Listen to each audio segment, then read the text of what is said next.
Welcome to the Filmistines, the podcast where we discuss all things movies. Join us as we dive deep into the latest releases, revisit classic films, and explore the art of cinema. Whether you're a film fanatic or just love a good flick, we've got you covered. From Hollywood blockbusters to indie gems, we'll be breaking down the storytelling, cinematography, and everything in between. So grab some popcorn, sit back, and get ready for some cinematic magic. If you like what you hear, please consider subscribing to our Patreon at patreon.com/Filmistines. We offer tiers at the $1, $5, and $20 level, where the $5 tier will grant the ability to request films for future episodes. This is the Filmistines, where movies are more than just entertainment, they're an experience. All around. And welcome back to another episode of the Filmistines. Thanks for tuning in to this episode. This is going to be an episode. I am joined today by my scrappy friend, Lucy. How are you? Hello, everyone. Doing okay today. Okay. Okay is pretty good for today's standards. I like to hear that. Excuse me, I'm content. That's even better. That's what my therapist told me to replace okay with. Well, we definitely need therapy after this film. For sure.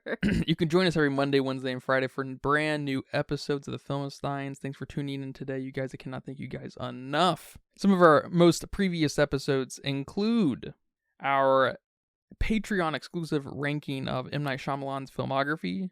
Go listen to it. A very excellent talk, 2-hour talk. Our talk on The Last Voyage of the Demeter, The Visit, Troll Hunter, the Teenage Mutant Ninja Turtles Mutant Mayhem film, and the new great indie film, Talk to Me.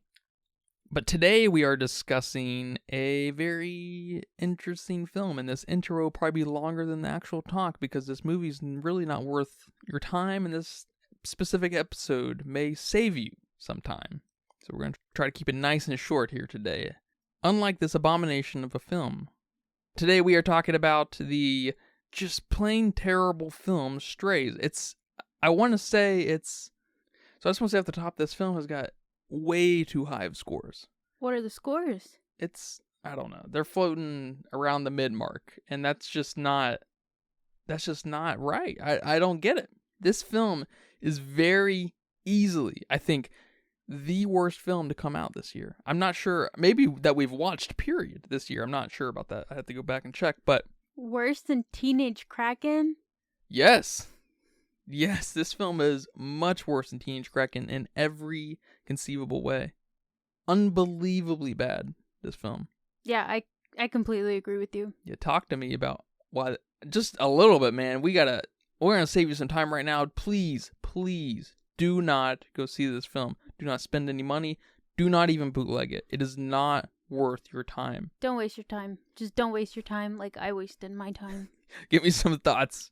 It was just the beginning was awful, and maybe not in a sense of how it was shot or anything like that, but just how terrible of a human being this person is. You know, it just did not make me comfortable with the abuse here. Just borderline animal abuse. You know, he didn't hit this dog, I don't think, and if he did, I don't remember, but he was just such a awful human being that, I get the grumpy pants. You know, we have a lot of grumpy pants in a lot of films. Completely get that. But this dude was just the worst human being on this planet. And that right there was just bad. The setup was not there for you to make this human so awful. You don't think it was worth the revenge tale? No, not at all. Maybe if it would have been a decent revenge tale, maybe, but even then, I don't think it was worth it. And I don't know, it just wasn't the greatest setup for me. Maybe it's not my type of humor, and that right there just immediately gave me a bad taste in my mouth. But then it maybe could have gotten better, but it definitely didn't. The jokes were just awful. They were awful jokes. Yep, dogs like humping things. I don't know, dogs like humping things is pretty much the through line through. A lot of cussing. Dogs are oblivious. Dogs like humping things. Humans are the worst at quickly replacing their dogs and abusing them. And dogs biting, some men, private parts. Hilarious. Funny. This is comedy. Yeah, this is the kind of movie that the researcher, the analysis side of me wants to sit in a room with a person or a group of folks who find this film entertaining / funny, just to kind of get some kind of proxy contact, sense of feeling out of that. Just to, and gather all the data I can, Yeah, that's very scientific of you, because the last thing I want to do is be in a room with anybody that even finds this movie remotely entertaining. If you like this movie and you laughed, this was a laugh out loud movie to you, what's wrong with you? That's simple. I almost feel obliged to bring them onto the podcast and ask them, tell me why. What strikes you in this movie? Yeah, I found this movie embarrassing to watch. I read a review that was pretty funny, and I thought it was almost perfect on just the commentary for this film. And it was this lady, and she said, Strays feels like it was written by a middle school boy with serious abandonment issues and an unhealthy relationship with his border collie. I thought it was hilarious because the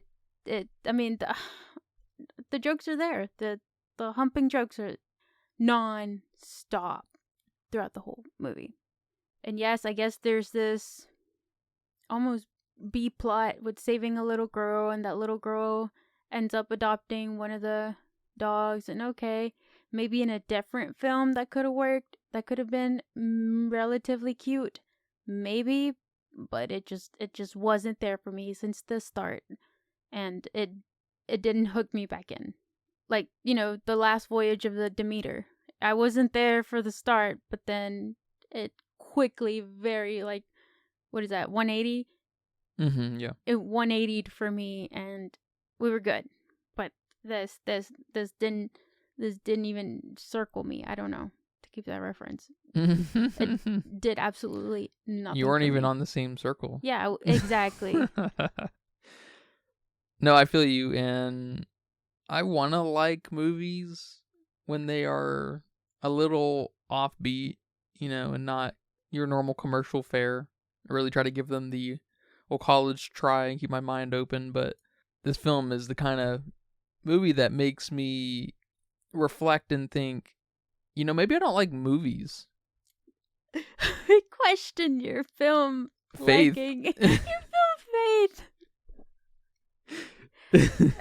Good job, Josh. How do you say that last name? Greenbaum?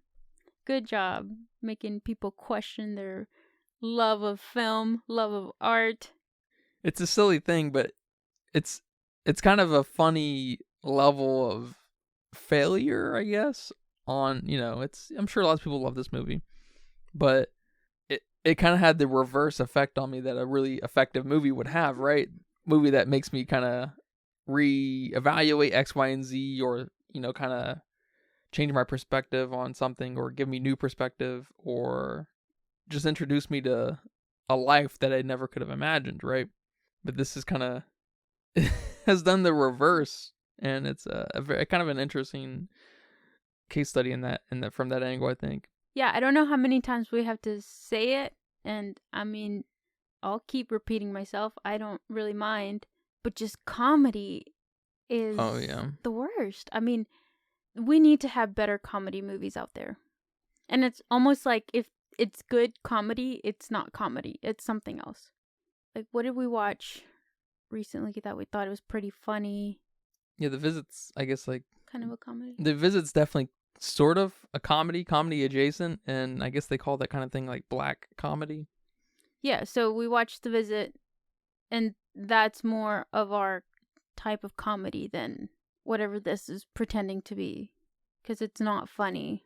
Yeah, I guess black comedy, I mean, it's true, because black comedy is finding humor in distressful and just stressful situations. Well, I was just stressed. No funny business in this stressful situation. I felt uncomfortable. And the way that you are, at school, after hours or something, you're hanging out with a group of people, a party or something, and you're talking to someone who is just not on the same wavelength as you, all right? Not in a lesser or superior way, but just totally out of check with any kind of vibes that you're kind of emitting, right?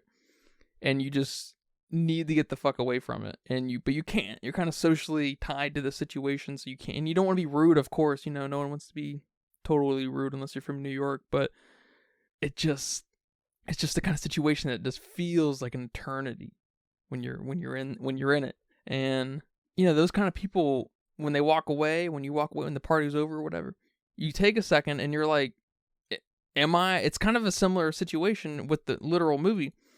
You start to question who you are, and like, am I the kind of person to attract that person? You know what I mean? And so is that kind of a very similar feeling going on here for me, where if I'm not careful, if I wasn't watching movies at the clip I am today, or if I wasn't interested and knew the possibilities of, the David Lynch's, Stanley Kubrick's, Park Chan-wook's of the world, right? If I didn't know the ceiling of cinema, this is the kind of movie that would make me want to stop watching movies for a year. And it's strange. Does that make sense? Yeah, I can't relate to questioning myself because I'm already, I don't know, maybe I'm the rude one. Maybe I'm meant to go to New York and live there, but I probably would have already removed myself from the situation. You to avoid the rudeness, you fake a phone call. You do what you got to do to get out of there. And that's what I wanted to do with this movie. Get out of there. Stop watching this. It gave me very, and I didn't even watch these movies either. I think I started them and found them very stupid and just stopped watching them. But let me guess. Harold and Kumar? No. Ted. Oh, Ted. With the bear? Yeah. Yeah. Those movies just weren't funny. They weren't, I don't know, maybe I just don't have that type of humor. Whatever that type of humor is, I don't have it. Yeah, I don't have it either. I don't know what that is. I thought you might say Harold and Kumar, because this movie did give me Harold and Kumar vibes, in that they had these different kind of divergencies to handle different little tasks and stuff, and to have different experiences, and just... Yeah, but I guess that's not the awful part of the movie. No, the awful part is the writing. Yes. Pretty much. I will say voice acting's fine. It's whatever. I will say my favorite part of the movie was probably when they thought they were playing with stuffed animals and they mauled a whole family of rabbits. Yeah, that was pretty funny. Yeah, that was decent. Whatever led to that was stupid. What happened after that was stupid, but when they woke up and saw all the, dead bunnies and fur and whatnot, and they realized what happened, that was pretty funny. I think that was in their promotional material, so they knew that was going to be the the high point of the whole movie and kind of climax. That's sad. Yeah, and that... You had to show your best part as your trailer to get people to come and see your movie. You tricked them. It happens. It certainly happens. Yeah, and the way this film was shot was no different than things like No Hard Feelings and just very commercial films. But yeah, very stupid. Do you have any final thoughts for me? Yep, just another shitty comedy. Don't go watch it. I mean, unless you like dog humping jokes. Over and over and over and again. over and over, then I guess you're fine to watch this film. If you're not triggered by people being super mean to dogs, yeah, go for it, I guess. But other than that, if you have some taste, don't go watch it. Yeah, there are way too many much better films to go see than to waste any time on this. This is total miss, total waste of time. I can't believe this was funded. I can't believe someone wrote this and thought this is a good idea to make some money. And I'm glad to see that a lot of people feel similar. Yeah, that it just sucks though, because you have all these people that spend time and money to make this happen. And, maybe taking the story aside and appreciating any of the, cinematography, appreciating any of the, I don't know, the props, the CG, like whatever. You can't even appreciate any of that because it's so bad. It's so badly written that you can't even analyze it. Like, you should, because my eyes just couldn't. Yeah, My head wasn't in the game. I'm sorry I made you watch this. Thank you. Thank you for I apologizing. apologize for that. I should know better. I should do better. I'm going to go to therapy to help make better decisions. And pay for my therapy. Yeah. Well, man, do you have a budget guess for this film? I have no idea how much films are where you have dogs. VO dogs? Yeah, and those are, these are our actors. Besides a couple of humans here or there. So I went with 25 million.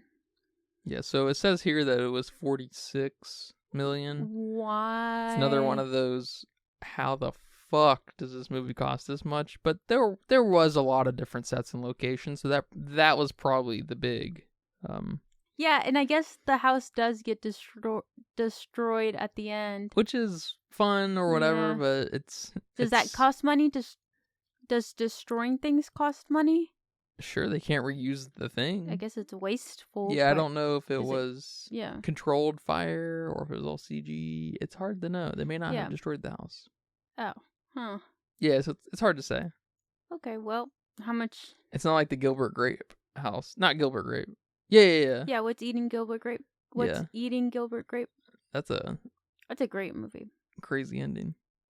Yeah, so it made about 32.3 million. I think it's still at theaters, so there's some hope that it can How much? 32.3 million. So if I had to guess, it's probably not going to break even. I mean, it's got to make at least almost 15 more million to hit the budget, not to mention marketing and talent. So yeah, I mean, good riddance, I guess. Yeah. Hopefully the crew and everyone's all happy with, their checks, because I'm sure they made a good bit of money on this, because it was an expensive endeavor, no doubt. But I'm glad we will not be seeing another one of these. Yeah, sure. Go put this on your resume if you dare, I guess, and have fun spending your money. Yeah, the biggest resume point, which not everyone can put on it, is working with Universal. And working So- with dogs. I wonder if... Yeah, working with dogs, Yeah. yeah, of course, yeah. That was probably pretty fun in some ways, too, and frustrating, I'm sure. But it's just... And I guess it's probably kind of fun for, like, the dog trainers and stuff to have their dogs as, like, the main characters and stuff. That's kind of cute and fun and everything, but it's like, not even raunchy in the right ways. It's not... I hate that I cannot get into this whatsoever, but it's so bad. It's unbelievably bad. I thought Teenage Kraken was bad. I thought Teenage Kraken was very easily going to take the win for the worst movie of the year. When we give our awards out, I mean, spoilers. Yeah, this is same.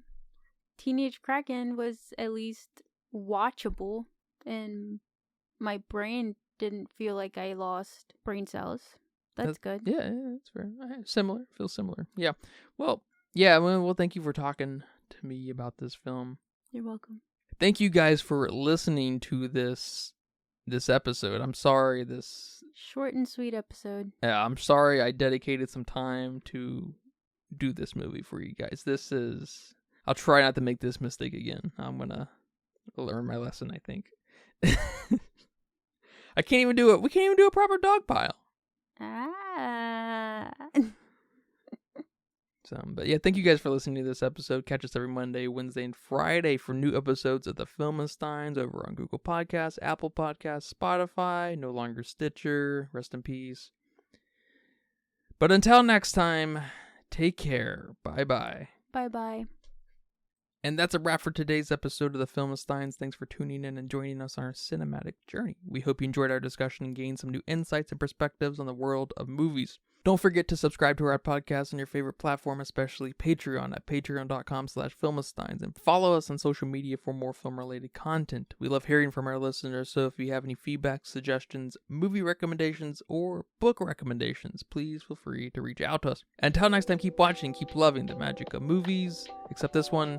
This is the Filmsteins, signing off.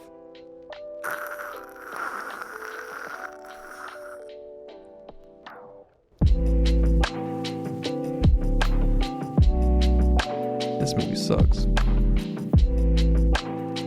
Yes, it sucks.